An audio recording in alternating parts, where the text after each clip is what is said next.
Good morning, everybody. I'm Dr. Ritika Malhotra, head of the department, Miracles Mediclinic, Gurgaon. Well, I'm today going to talk about the most important question which everybody is wondering these days because considering the fact that coronavirus is spreading so much, everybody is wondering and skeptical about whether to visit a dentist or not. Well, my answer is yes, you can visit a dentist, but only if it is very, very necessary. Not for a regular visit that we recommend, after every 6 months, go and visit a dentist. That is something that we would not recommend at this point, considering the chances of infection are too high when you visit any kind of dental clinic. Because aerosol generation is there in most of the procedures, so a lot of precautions need to be taken, which have been recommended by the IDA, Indian Dental Association, and the government, of course. So I would suggest that rather than getting into a situation where an urgency comes in and you need to visit a dentist, why not take care of our teeth better than we regularly do? Because regularly you have an option of going, but here we would rather prefer that you stay at home and take good care of your teeth. So today we're going to be talking about your general tips or your guide to general dental health. When I talk about general dental health, what are the basic problems that we usually face is very, very important. If we understand them, then it will be easier for us to understand how to deal with them. So most commonly, when we get to hear as dentists, the most common problem if people come to us are bad breath. So bad breath or foul odor, that's the most common problem they come to us with. When we say bad breath, people are not aware the cause, because unless we know the cause, we won't be able to deal with it, or we won't be able to tackle it, so treat it. When you have a problem like bad breath, the most common cause is the local cause. So you have a lot of dirt and tartar inside your mouth. So when I say tartar, if the brushing is not happening properly, there's a lot of food lodgement in between the teeth because the brush doesn't reach every nick and corner. And if the brushing technique is not proper, there's a lot of tartar deposits, which is like a calcified form of the dirt which is remaining. That tartar, what it does is it causes foul smell. Like, you have a rotten apple, you will get that foul smell. A normal fresh apple would never stink. So similarly, any kind of infection happening in the mouth because of tartar does cause foul odor. Also, not just that, the bad breath is also related to underlying things like, you could have some kind of respiratory problems, which, respiratory infections, which, show as a symptom. One of the symptoms is they show as, foul smell coming from the mouth. So, and also not just that, you could have indigestion, you could have digestive, reflex, acid reflex, or digestive issues, which the underlying cause, a lot of acids in the stomach, which show as bad breath.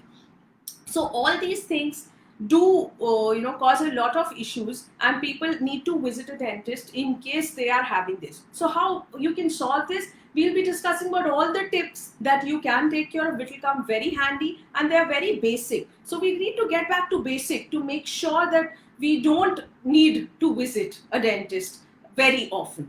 When I talk about the second most common problem is sensitivity.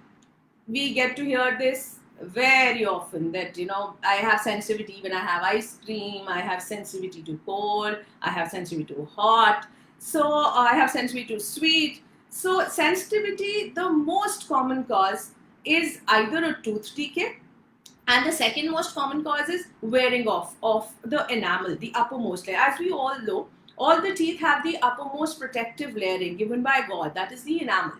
So anything that we do, like using an abrasive toothpaste to make sure the teeth become white. So what it basically does is, of course, it doesn't make your teeth white, but yes, they start appearing white for some time because the uppermost layer keeps wearing off. It acts like a sandpaper. So the enamel keeps wearing off, and the whatever you eat and drink starts getting closer to the innermost layer, which is supposed to be protected by the enamel. So innermost layer is the living part of the tooth.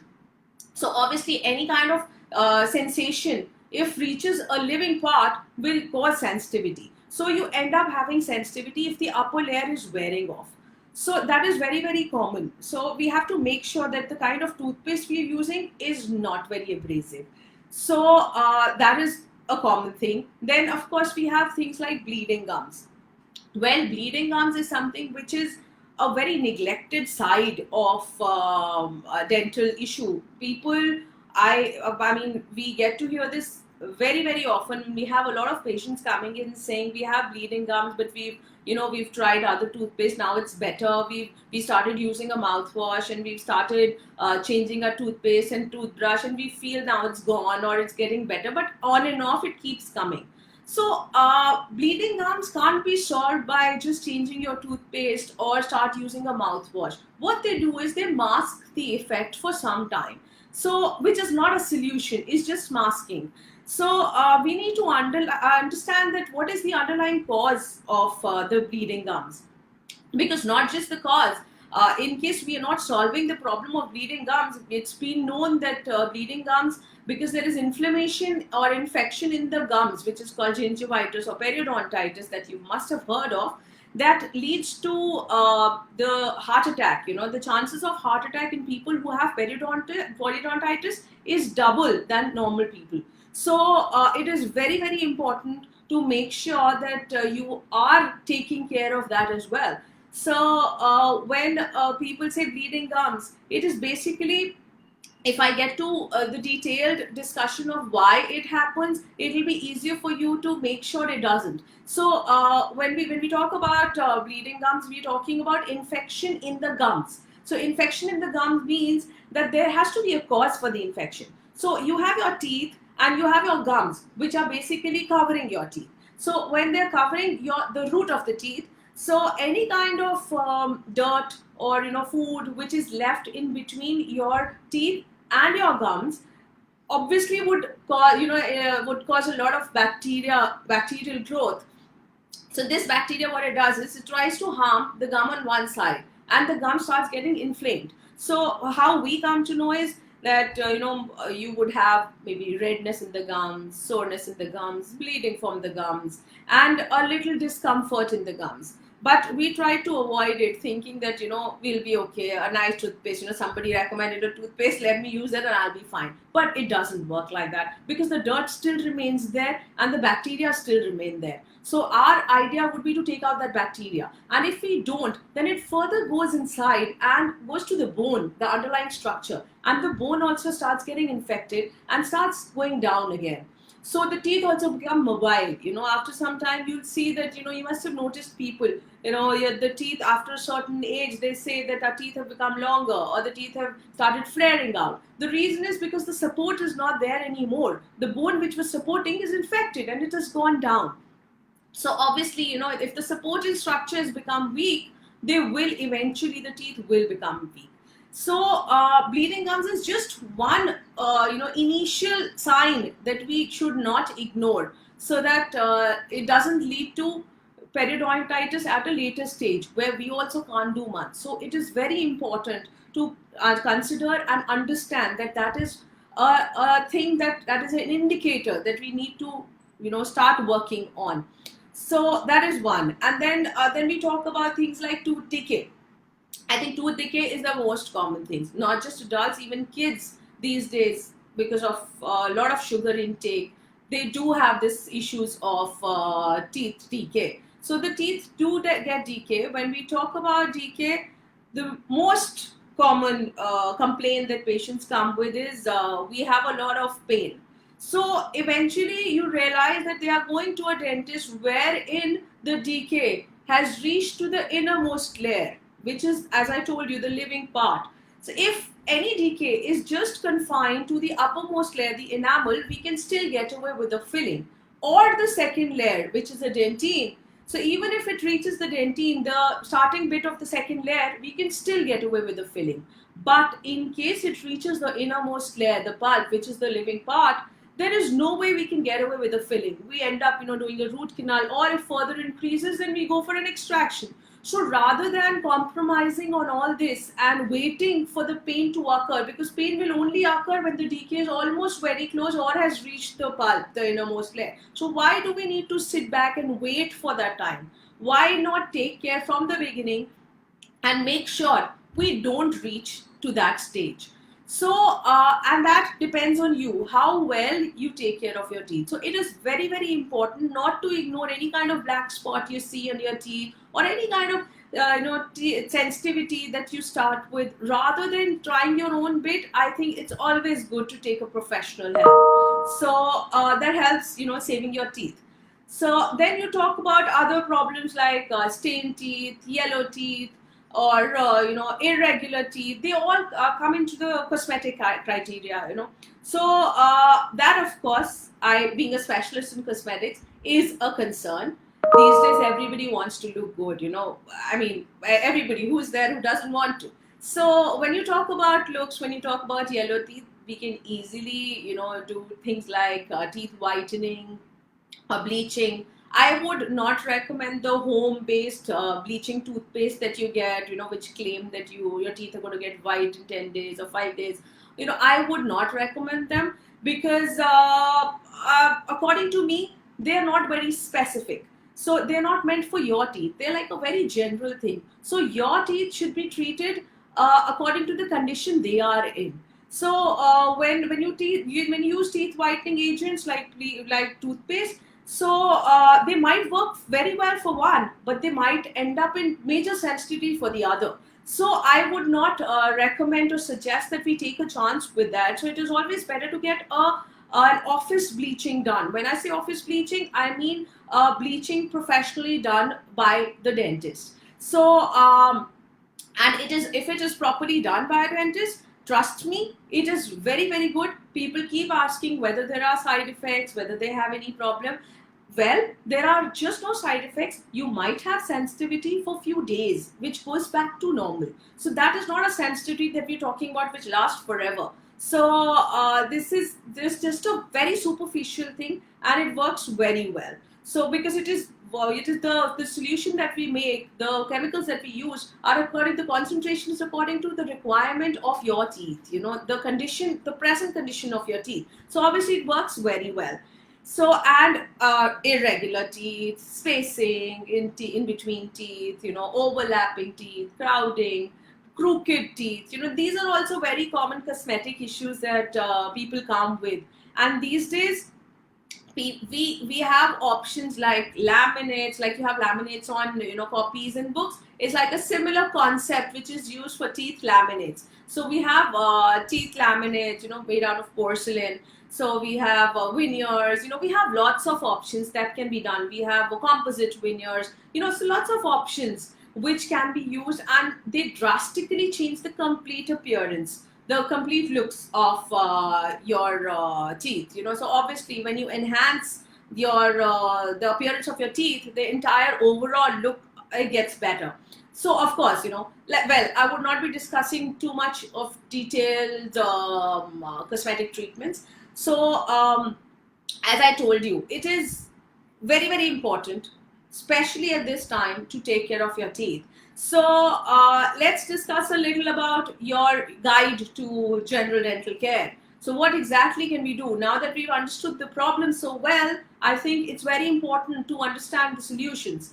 So first, most important, brushing at least twice daily. Well, when I say twice daily, honestly, these days, because everybody's either working from home or not going out at all, so I think this is a time you can utilize, and you can take extra care by brushing after every meal. Rather than twice, please take it to thrice. So when you eat something, any kind of food lodgement here and there will be taken care very well by brushing. So brush after every meal.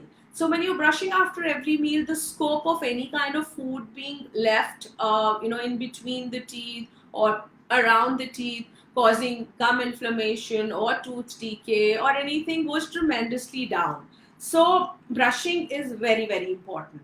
And when I say brushing, now people ask which kind of brush should we use.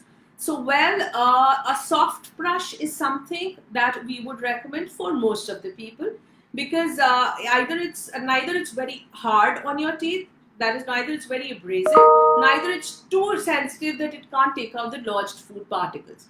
So, brushing is basically, it's just about taking out the lodged food particles from your mouth. So, if whenever it's doing something more than that, means, it's, you feel that by using this particular brush my teeth are getting whiter, please understand it's doing more harm than good. It's acting very abrasive. So please make sure you stick to a normal soft toothbrush. And the brushing technique, of course, is very, very important. So people usually miss out on the brushing technique. And this is like the least talked about topic when we talk about brushing. You know which brush to use, you know which toothpaste to use, but how, that is very important. So when you talk about a brush, the circular motion is the most important thing for adults. So when you take a brush, you have to go it's a circular motion, whether it's in the front, whether it's in the back, but it has to go circular. And then of course the inner sides have to be clean, and the inner side of the lower and the upper front teeth have to be cleaned, which are usually missed. So the stroke like this and the stroke like that is very, very important. So brushing technique, of course, is the most important bit. Then we talk about the toothpaste. As you know, I can see a lot of people asking me which is the toothpaste, which is the best toothpaste that can be used, what are the toothpaste for sensitivity. So when I talk about toothpaste, the thumb rule is, please make sure that it is not abrasive. So coarse materials, talking about salt in your toothpaste, or toothpaste which has clove and a lot of abrasive things, not recommended. I would suggest that you stick to a basic gel form toothpaste which is not abrasive, and it just helps your brush to take out the lodged food particles. So it doesn't have to be abrasive. If it's quite abrasive, what happens is that it uh, causes a lot of abrasion, so the upper layer completely starts wearing off. So I would just not recommend anything which is very abrasive, and just stick to any standardized gel form toothpaste. That works very well. That does the trick what we really want it to do.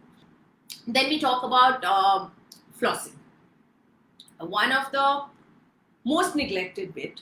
Abroad, I've seen people, teaching their kids to floss from childhood. But in India, it is surprising and it is sad that people are not aware of what flosses are. Or, there are very less number of people who are actually flossing their teeth, because people don't know what it is and what is the advantage. So floss is basically a thread which helps in taking out any kind of lodged food particles from in between the teeth. Because when we use a brush can take care of all the other aspects of teeth, but brush doesn't reach the nick and corner in between the teeth. So that aspect, if we're not using a floss, we are leaving that area in between the teeth untouched. So if we're not touching that area, basically there is still scope or chance of any kind of infection coming up there. So the gum infection could be because of that, the tooth decay could be because of that. So flossing, you use that thread, and there are a lot of ways how you can use it, because there are a lot of kinds of flosses available in the market. So there could be a normal floss which is like a thread that you usually get, so which is like very handy. So you use that. So there's a proper technique of putting. So you can use that. You can check with your dentist about the exact technique. In fact, you can check it on the internet also about the technique.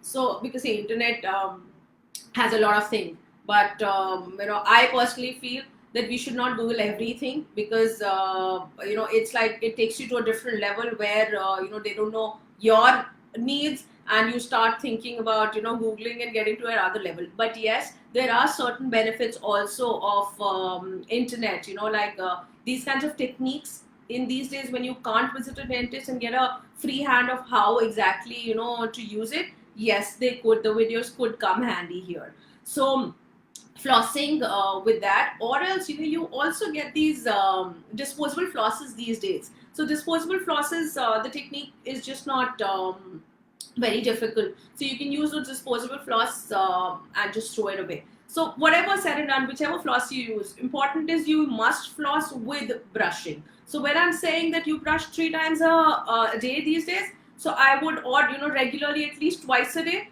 So I mean that floss also with it. So flossing is very, very important, and we should start telling our kids, or incorporating that habit to the kids also, in the kids from the beginning. So that is very, very important. And then we talk about acidic drinks. We talk about soft drinks, we talk about sweets, we talk about sweet juices, fruit juices.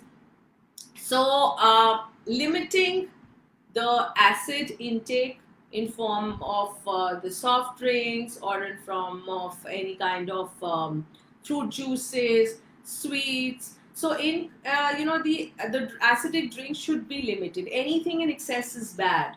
So you should limit that intake. Also sweets. So we have a lot of parents coming in and asking this question: how much of sugar can we give to a child? How many chocolates can we give in a week? Or how many sweets would you recommend? So these kinds of questions. Well, there is no upper limit or a lower limit for sweet intake, whether it's in the form of candy, whether it's in a form of chocolate or sweet Indian sweets, or whatever. There is no limit, or there is no number of chocolates or anything that we can tell you. But yes, there are few little tips that you can remember which would help. Things like, in case you want to give a chocolate to a child, usually what we've seen parents doing is, okay, have half a chocolate, don't have the entire thing right now, have half and have the rest of it at night, or maybe have a rest of it in the evening, whatever, after some time. So, well, that doesn't really work very well. We would recommend that, in case whatever amount of sweet you're giving, which has to be in a limit, so whatever amount you're giving has to be in one go, because then the exposure to your teeth about the amount of that sweet is just one. So you're decreasing the exposure. Otherwise, if you're giving the same thing in two times, you're increasing the exposure to your teeth. So, which is not a good idea. So rather have it in one go and brush your teeth. Ask them to brush their teeth immediately after that, and of course floss with it. So if you talk about sweets, I would say let's just make sure that kids these days are at home throughout the day. So there is a tendency that the intake of sweets is also increasing. So whether it is in the form of desserts, or every day everybody's making desserts, or any kind of sweet that is being taken. So what I would recommend is, let's just restrict. Maybe tell them over the weekends, or any kind of special occasion, and let's not expose their teeth to a lot of sweets. Not just teeth, the overall health also has a lot of it has a lot of impact on the overall health. So we must take care of that.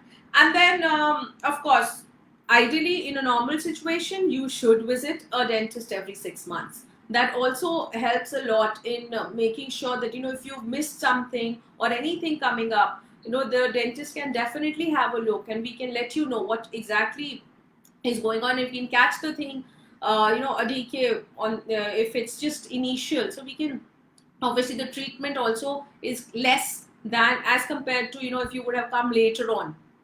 So that is something that I would also recommend. Plus, I sincerely suggest that these days, because we have been, going through a lot, we need to take care of our oral health, because it has a lot of impact on the general health also. We've been seeing that about approximately 90% of the systemic diseases have been linked to oral health diseases. So, for example, if you have gum issues, as I told you, there's a lot of discussion about the gum issue having,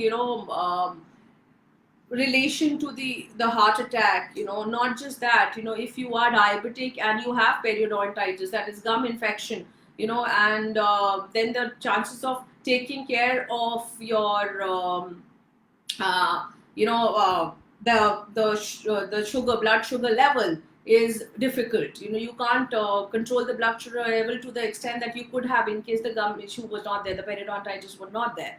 So I would say that not just this, the respiratory diseases are also linked with oral health. So basically the oral health has a lot of role to play as far as your general health is concerned, and it is one of the most neglected areas. So please, I would recommend, go ahead, take care of your teeth. It will take care of your general health as well. And keep smiling. It will eventually, you will make sure that you end up in having good teeth and good oral health. So that's for today. So any question that I've missed? I think I think somebody's asked about the side effects of root canal. Well, there is nothing like side effect of root canal.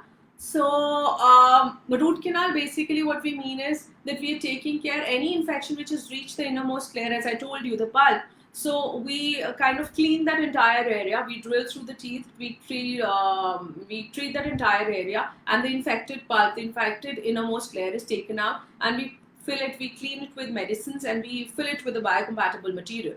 So there is no side effects. Of course, it helps in taking care and saving your tooth, because if we don't do a root canal, the next stage, it reaches to the next stage, which is an extraction. So obviously, root canal helps in saving your teeth rather than getting into extraction. Yes. So I think that's all for today. Any other questions if I've missed, you can log into my next session whenever we have one. And thank you so much. Keep smiling and stay safe. Thank you.